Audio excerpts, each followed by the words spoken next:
Audio Jungle.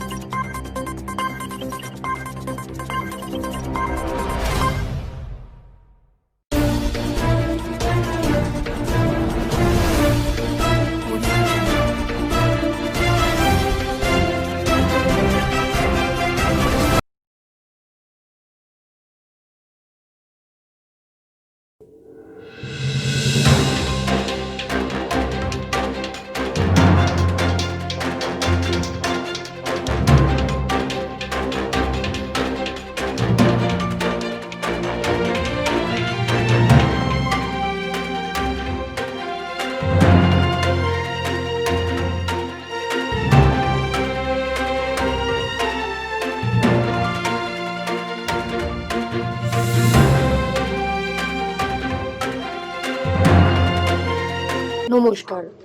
আজ 10 জুলাই 2020 হিন্দু মুসলিম ঐক্যমঞ্চের পক্ষ থেকে চেয়ারম্যান ও বিশিষ্ট সমাজসেবক লোকেশ মুখার্জি এবং এই সংগঠনের রাজ্য সভাপতি কৌশিক মাজিদের উদ্যোগে কালীঘাট থানা, কালীঘাট বাজার ও তৎসংলগ্ন বস্তি অঞ্চল, চেতলা লকগেট এরিয়া সহ বেহালা থানার শোষণা থানাতে স্যানিটাইজেশন কর্মসূচি পালিত হলো।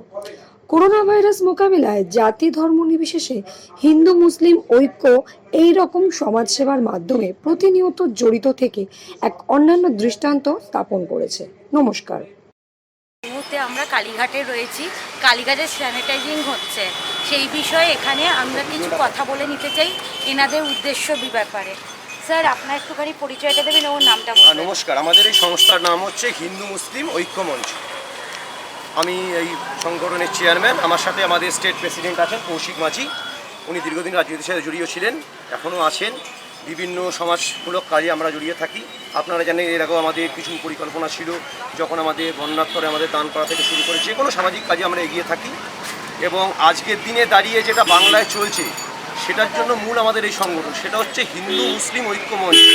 জাতি ধর্ম শেষে আমরা যে কোনো কাজে এগিয়ে যাই। আর যারা এই হিন্দুর সাথে মুসলিম, যারা এই বিরোধিতা চাইছে এই বাংলায় দাঁড়িয়ে, তাদের আমরা কঠোর বিরোধিতা করি এবং ধিক্কার চাই। আমাদের এই সমাজমূলক কাজ এবং স্যানিটেশন, এই করোনার বিরুদ্ধে এই যে লড়াই করতে হচ্ছে মানুষকে, লড়াই করতে গেলে আমাদের এখন স্যানিটেশনকে সঙ্গে নিয়ে চলতে হবে।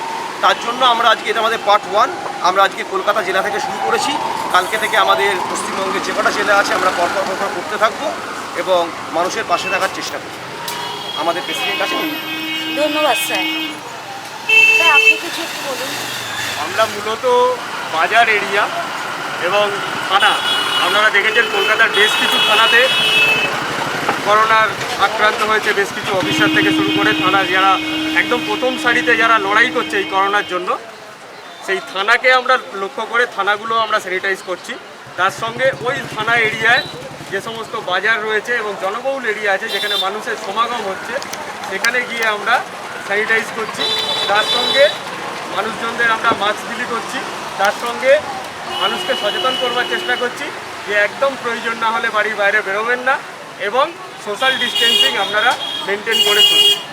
তো এটাই আমাদের মূল উদ্দেশ্য, যে মানুষকে সচেতন করা এবং তার সঙ্গে স্যানিটাইজ করা। স্যার, এর 3 মাস ধরে যে আমরা লকডাউন এই 3 মাসে আমরা প্রচণ্ড গরিব দুঃখী অঞ্চলে গিয়ে তাদেরকে খাবার প্রদান করেছি। বুঝতেই পারছেন এই সময় প্রচুর মানুষ রুটি রুজি হারিয়ে, বিশেষ করে যারা দিন আনা দিন খাওয়া মানুষ, তাদের খাদ্যের সমস্যা হচ্ছিল।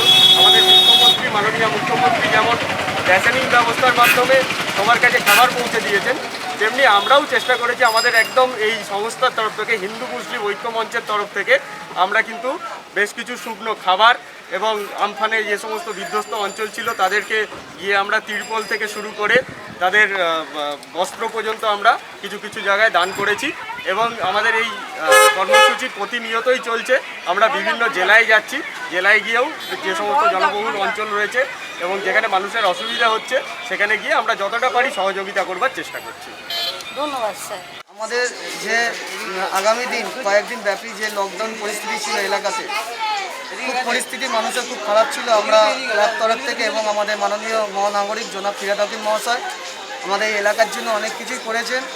কারণ লকডাউন পরিস্থিতি, যে পরিস্থিতিতে মানুষ না খেতে পেয়ে দিন কাটাচ্ছিল, আমাদের মহানাগরিক এখানটায় এসে বিতরণ করে গেছেন।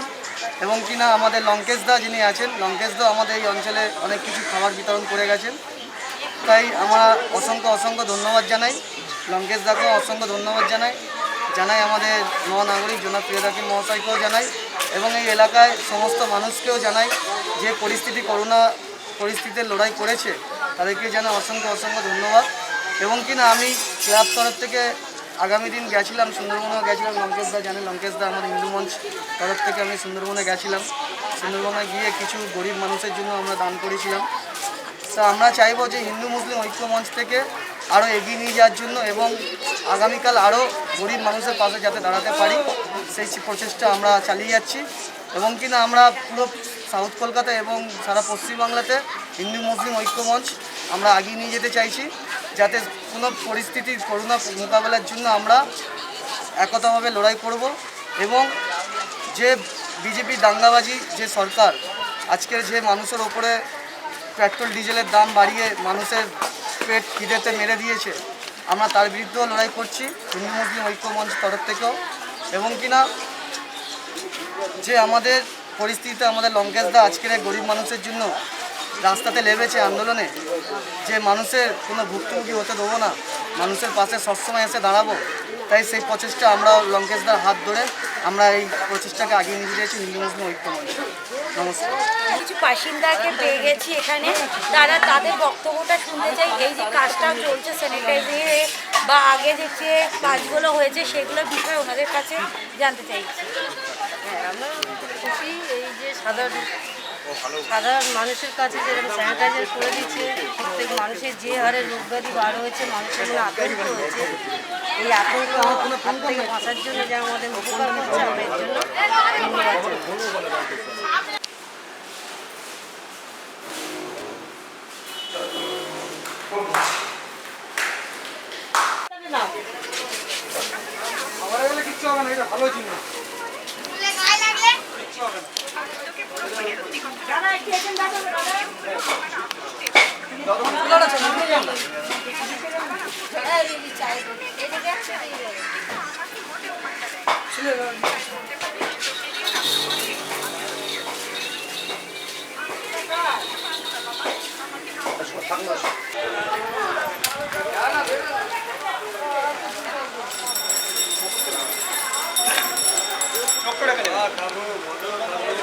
এই মুহূর্তে আমরা প্রেসিডেন্টের সঙ্গে কথা বলে নিচ্ছি, ওনার বক্তব্য শুনছি।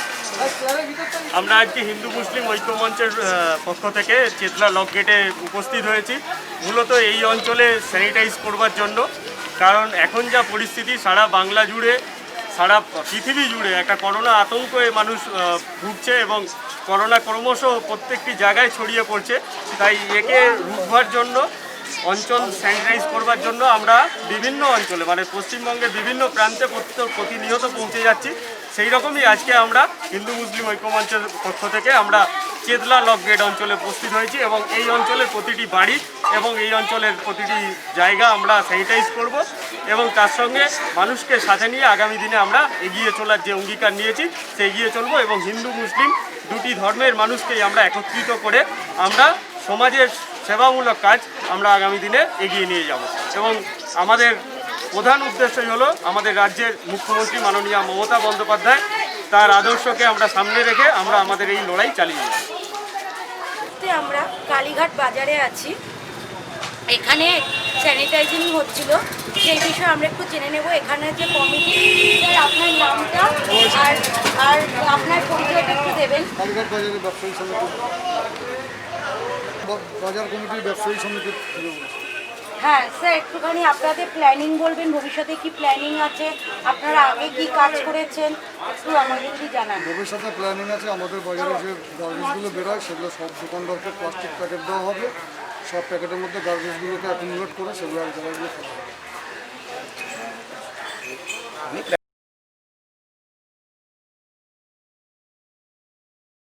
नमस्कार, मैं डॉक्टर अरुण कुमार।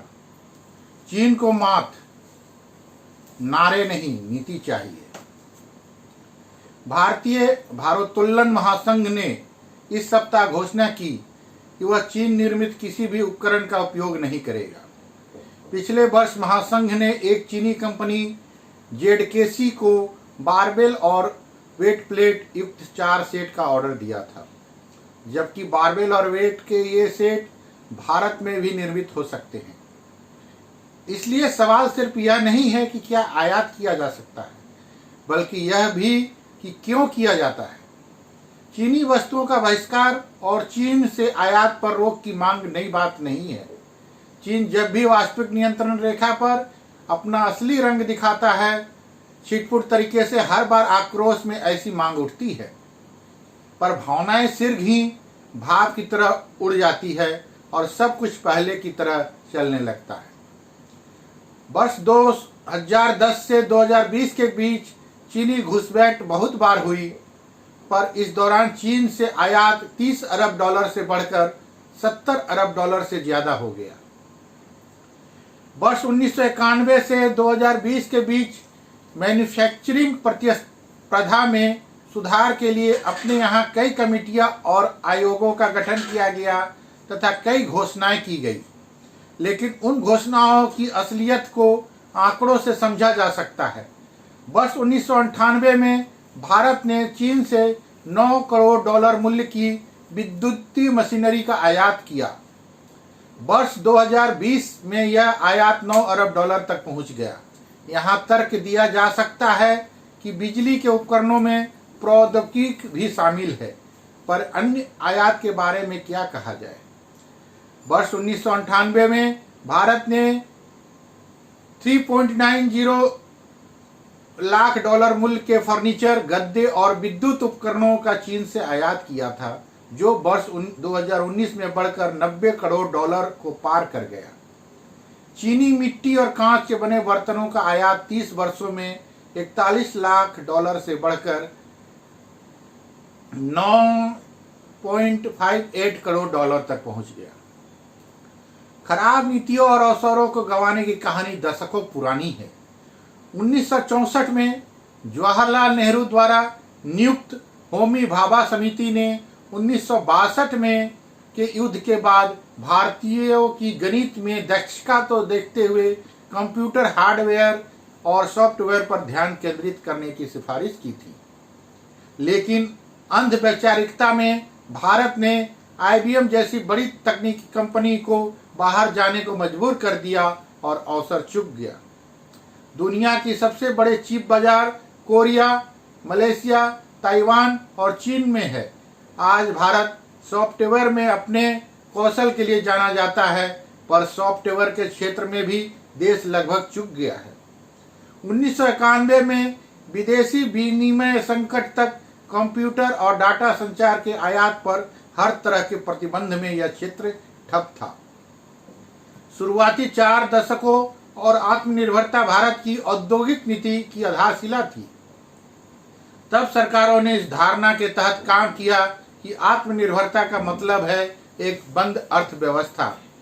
उन्होंने विदेशी पूंजी, प्रौद्योगिकी और निवेश पर प्रतिबंध लगा दिया। नतीजन बहुत खराब औद्योगिकरण हुआ और विकास दर निम्न रही। उम्मीद जताई गई कि 1991 में लाइसेंस राज खत्म कर देने से बदलाव आएगा। वर्ष 1992 में भारत की GDP 350 अरब डॉलर की और चीन की 390 डॉलर की थी, पर 3 दशक बाद चीन का GDP करीब 150 खरब डॉलर है। अब भारत का GDP 27 खरब डॉलर। इस अंतर को निर्यात प्रतिस्पर्धा से समझा जा सकता है। चीन दुनिया का शीर्ष निर्यातक है जो 25 खरब डॉलर का माल निर्यात करता है। ऐसा नहीं है कि भारत प्रतिस्पर्धी नहीं है। भारत का दोपहिया बाजार TVS, बजाज एवं हीरो 30 से ज्यादा देशों में दोपहियों का निर्यात करता है। भारतीय कार संयंत्र दुनिया भर में कॉम्पैक्ट मॉडल की डिजाइन और लॉन्च के वैश्विक केंद्र है। भारतीय कपड़ा उद्योग के दिग्गज और मिल दुनिया भर के शीर्ष ब्रांडों की आपूर्ति करते हैं। कम लागत वाली इंजीनियरिंग ने भारतीय इंजीनियरिंग कंपनियों को वैश्विक कंपनियों में शीर्ष पर रखा है। महामारी की स्थिति में आपूर्ति श्रृंखला पर विभिन्न देशों में पुनर्विचार ने एक अवसर पेश किया है। भारत निसंदेह सबसे बड़ा उभरता हुआ घरेलू बाजार है और इसका लाभ उठाया जा सकता है। भारत को अभी 5G सेवाओं का शुभारंभ करना है। यह सुनिश्चित करने के लिए एक नीति तैयार की जा सकती है कि कि उपकरण बनाने वाले संयंत्र और उपकरण नेटवर्क भारत में स्थित हो। जीवाश्म ईंधन से दूर जाने और इलेक्ट्रिक गतिशीलता की ओर आगे बढ़ने के लिए इसरो के पास उपलब्ध बैटरी टेक्नोलॉजी तथा ऑटो निर्माताओं के बीच तालमेल बैठाने की जरूरत है। दवा उत्पादन सुविधाओं के लिए दुनिया के कई देश तैयारी कर रहे हैं, पर हमारे यहाँ सरकारी क्षेत्र की 4 बड़ी कंपनियां विनिवेश सूची में शामिल है। उन्हें विशेष आर्थिक क्षेत्र सेज के रूप में नामित किया जा सकता है और भारत तथा दुनिया की बड़ी कंपनियों को फार्मा सामग्री, ड्रग्स और टीके के उत्पादन का प्रस्ताव दिया जा सकता है। ऐसी औद्योगिक समूहों के विकास से हो सकता है।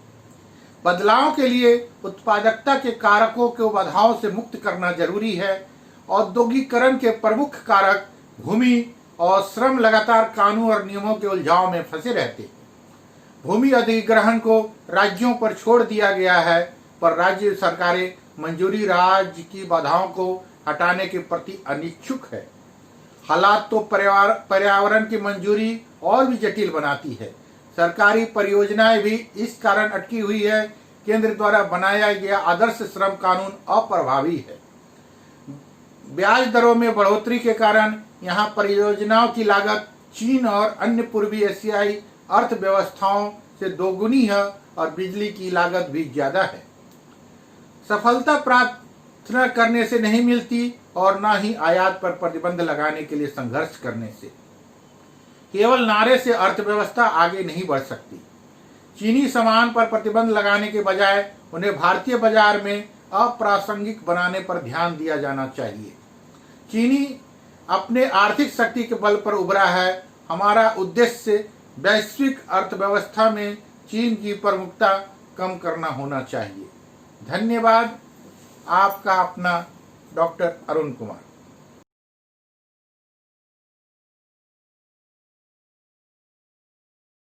मॉर्निंग और इवनिंग वॉक के लिए जा रहे हैं तो बरते ये सावधानी।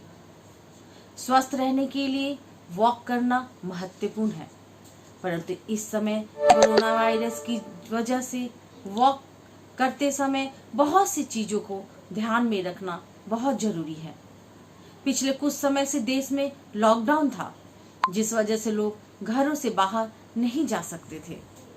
अब लॉकडाउन में ढील दी जाने लगी है और लोग घरों से बाहर निकलने लगे हैं।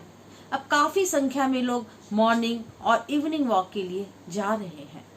इस समय मॉर्निंग और इवनिंग वॉक के लिए जाना खतरनाक साबित हो सकता है, क्योंकि अभी भी कोरोना वायरस के मामलों में लगातार बढ़ोतरी देखने को मिल रही है। अगर आप भी इस समय मॉर्निंग और इवनिंग वॉक के लिए जा रहे हैं तो कुछ बातों का विशेष ध्यान रखें। कोरोना वायरस से बचने के लिए कुछ सावधानियां बरतनी आवश्यक है। बीमार व्यक्ति विशेष सावधानी बरते। कोरोना वायरस का संक्रमण उन लोगों को आसानी से हो सकता है जो किसी बीमारी से पीड़ित है। कई शोधों के अनुसार बुजुर्ग व्यक्तियों, डायबिटीज जैसी बड़ी बीमारियों से पीड़ित व्यक्तियों को कोरोना वायरस से संक्रमण आसानी से हो सकता है। ऐसे व्यक्तियों को मॉर्निंग और इवनिंग वॉक की सलाह दी जाती है, लेकिन इस वक्त अगर आप मॉर्निंग और इवनिंग वॉक के लिए जा रहे हैं तो अपना विशेष ध्यान रखें। कुछ सावधानियां बरतने से कोरोना वायरस से बचा जा सकता है। आइए जानते हैं मॉर्निंग और इवनिंग वॉक करते समय क्या सावधानी बरतने की आवश्यकता है। कम से कम 12 से 20 फीट की दूरी रखें। कोरोना से बचने के लिए जारी गाइडलाइन के अनुसार कम से कम 6 फीट की दूरी रखने को कहा गया है, परंतु वॉक करते समय कम से कम 12 से 20 फीट की दूरी रखना जरूरी है, क्योंकि वॉक, साइकिलिंग, जॉगिंग करते समय ड्रॉपलेट्स अधिक दूर तक ट्रेवल कर सकते हैं। एक अध्ययन के अनुसार अगर कोई व्यक्ति 4 किलोमीटर प्रति घंटा की रफ्तार से वॉक करता है तो ड्रॉपलेट्स के 16 किलोमीटर तक ट्रेवल करने की संभावना रहती है। इसीलिए ध्यान रखें कि आपको कम से कम 12 से 20 फीट की दूरी बना के रखनी है। वॉक करते समय ध्यान रखें कोरोना वायरस से बचने के लिए जरूरी है कि वॉक करते समय हर बात का ध्यान रखा जाए। बहुत से लोग वॉक करते समय हम ऑडियो प्रोडक्ट्स का इस्तेमाल करते हैं। इस समय ऐसा ना करें, क्योंकि अक्सर हम संगीत की धुन में खो जाते हैं, जिस वजह से दूरी का ध्यान भी नहीं रहेगा और हम अपने रनिंग पथ से भी भटक सकते हैं। इस समय इस बात का भी ध्यान रखें कि आपने वॉक करते समय किसी और के रनिंग पथ में नहीं चलना है। अपना एक पथ निर्धारित कर उसी में चलें। हमेशा उसे रास्ते को ही चुने जिसमें कम लोग वॉक करते हैं।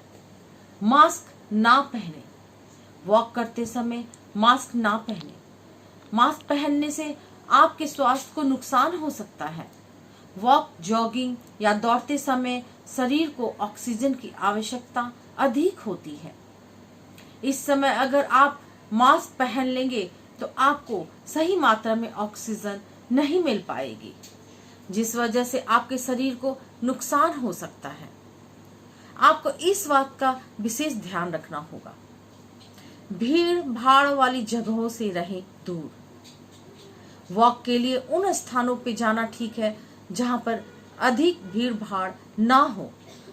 अधिक भीड़ भाड़ वाली जगहों पर जाने से कोरोना वायरस से अधिक संक्रमण होने का खतरा बढ़ जाता है। लोग आपके पास आए तो करें ये काम। वॉक करते समय अगर लोग आपके पास आते हैं तो उनसे दूरी पूरी तरह बना ले। उस समय वॉक से थोड़ा ब्रेक ले ले और मास्क पहन ले। वॉक करने की तुरंत बाद मास्क ना पहने, कुछ देर रुकने के बाद ही मास्क पहने। वॉक करते समय हार्ट बीट तेज हो जाती है और जब हार्ट बीट सामान्य हो जाए तब ही मास्क पहने। किसी भी चीज को छूने से बचे। जब आप वॉक के लिए घर से बाहर जाते हैं तो किसी भी चीज को ना छुए। इस समय पार्क में लगे बेंचेस में बैठना भी सुरक्षित नहीं। अगर आप किसी चीज को छू लेते हैं तो तुरंत साबुन और पानी से हाथ धो ले। अगर पानी और साबुन ना हो तो सैनिटाइजर का इस्तेमाल करें। फास्ट रनिंग ना करें। इस समय फास्ट रनिंग ना करें।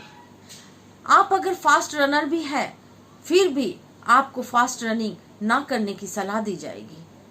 फास्ट रनिंग करने से सोशल डिस्टेंसिंग का पालन नहीं हो पाएगा।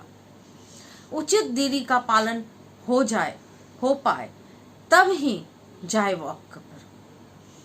कोरोना वायरस से बचने के लिए जरूरी है कि एक दूसरे से उचित दूरी बनाए जा सके। अगर आप वॉक करते समय दूसरे लोगों से उचित दूरी बना पाए तब ही वॉक के लिए जाएं। अगर ऐसा संभव नहीं है तो घर पर रहकर योग या एक्सरसाइज करें। मैं ललिता कुमारी, धन्यवाद।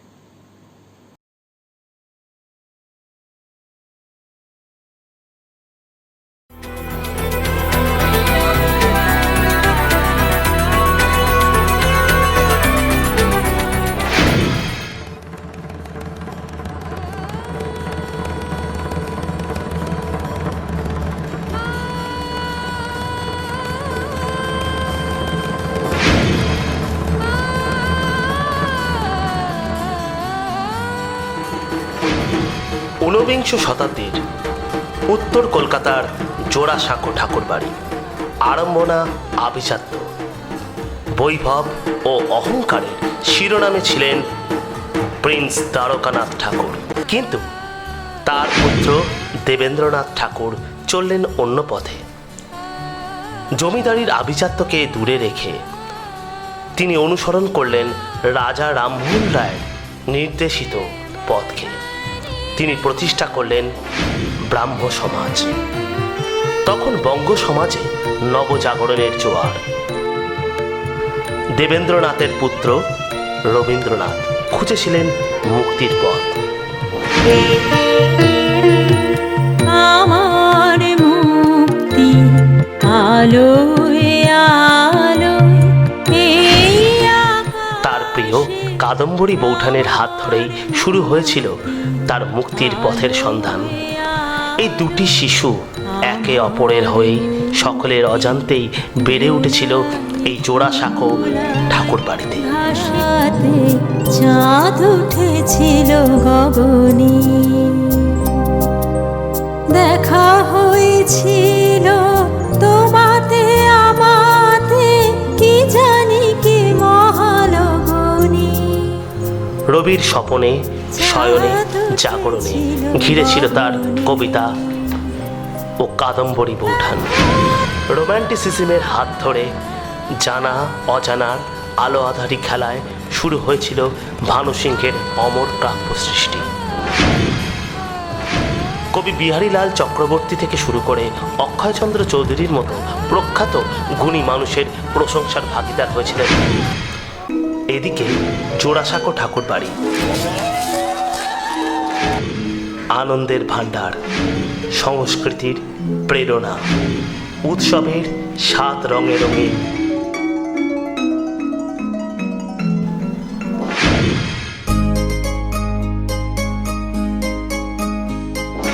রেনেসাঁসের অন্যতম ধারক ও বাহক।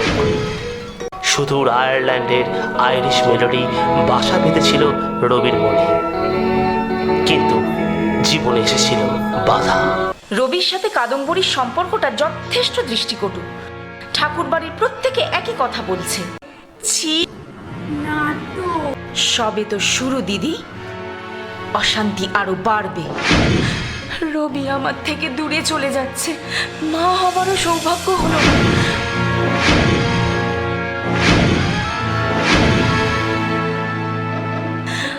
আমি এই একাকিত্বের অভিশপ্ত জীবন রাখতে চাই না। আমার প্রাণের পরে চলে গেল কি বসন্তের। জীবনে এগোতে গেলে পিছুটানকে ভুলতে হয়।